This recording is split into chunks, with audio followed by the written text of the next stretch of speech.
किसी ने सच ही कहा था कि लालच बहुत बुरी बला है। लापरवाही की कीमत क्या होती है? लापरवाही से हादसे होते हैं और लालच से तबाही होती है।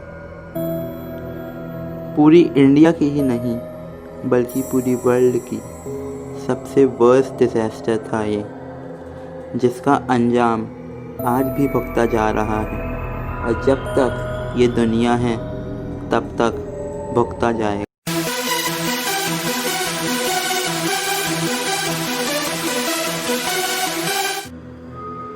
भोपाल गैस ट्रेजेडी इंडिया के ऊपर एक ऐसा घाव बन गया है जो कभी ठीक नहीं होगा।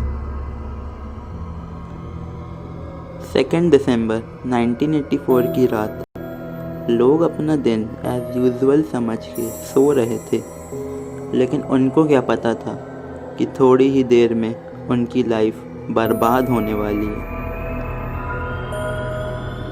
15 साल पहले 1969 यूनियन कैम्ब्रिज इंडिया लिमिटेड नाम की एक फैक्ट्री भोपाल के बीच में बनी थी।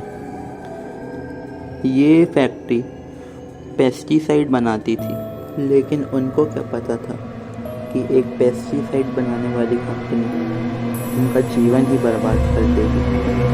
लोग उस कंपनी में काम पाने के लिए मरते थे क्योंकि उस समय लोगों को जॉब्स की बहुत ही ज़रूरत थी। उस कंपनी में कभी भी कोई भी सेफ्टी इक्विपमेंट्स को इंस्टॉल ही नहीं किया गया। उस कंपनी में लोग सिर्फ प्रॉफिट के बारे में सोचते थे।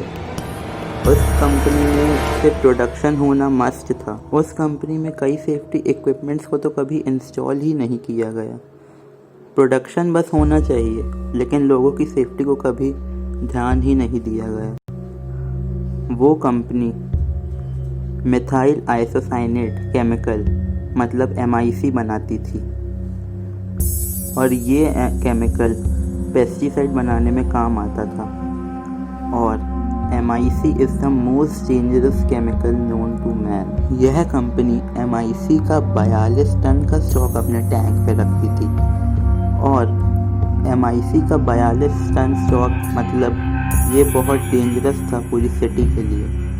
फिर भी लापरवाही हुई और MIC पानी के साथ बहुत ही वायोलेंटली रिएक्ट करता है, और ये एक टाइम बॉम्ब जैसा था सिटी के बीचों बीच। और एक दिन ये टाइम बॉम्ब एक्सप्लोड हो गया। 2 दिसंबर 1984 लोग अपने घरों पे सो रहे थे, लेकिन थोड़ी ही देर में उन्हें अनकंट्रोलेबल खांसी चालू हो गई। लोगों के मुंह से खून निकलने लगा।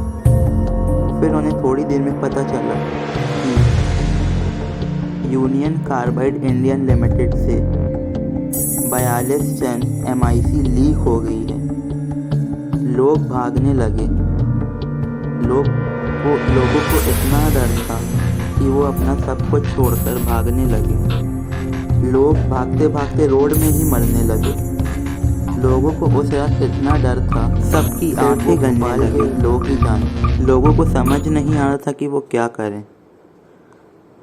सुबह 3 से 4 बजे लोग अब नदी में कूद रहे थे, यह सोचकर कि जो गैस उनके शरीर में है वो शायद पानी में कूदने से निकल जाएगी, लेकिन नदी में तो लाशों का ढेर मिलने लगा। थोड़ी देर पहले रात 12 बजे लापरवाही के कारण MIC से भरी टैंक नंबर E610 के अंदर पानी जाने लगा और पूरा 42 टन MIC से भरा टैंक एक्सप्लोड कर गया। अगले दिन सुबह 6 बजे पूरे शहर में लाशों की कतारें लग गई। एक ही रात में लोगों ने अपना सब कुछ खो दिया। पूरा शहर लाशों से भरी हुई थी। घरों में लाशें थी, रेलवे ट्रैक्स में लाशें थी, नदियों में लाशें थी। पूरा इंडिया उस दिन कांप उठा था। 2000 लोगों की मौत एक रात में हो गई थी। और लाखों लोगों के अंदर वो गैस भर चुकी थी। जिसके अंदर वो गैस भर चुकी थी वो उनके डीएनए के साथ मिलकर उनकी फ्यूचर पीढ़ी को भी डिसेबल बना देने वाली थी। ऑफिशियल आंकड़े बताते हैं कि उस रात 3787 लोगों की मौत हुई थी, लेकिन वहाँ के लोग अभी भी बताते हैं कि कम से कम 16,000 से भी ज़्यादा लोगों की मौत हुई। उस ट्रेजेडी के कुछ साल बाद भोपाल के लोगों की ऐसी हालत हो गई कि वहाँ के लोग ये कहने लगे कि उस रात जो मर गए वो तो खुशनसीब थे, बदनसीब तो वो थे जो बच गए। डिसेबल बच्चे, न्यूरोलॉजिकल प्रॉब्लम्स, कैंसर, भोपाल को हमेशा के लिए वो गैस अपनी चपेट पर ले लिया था।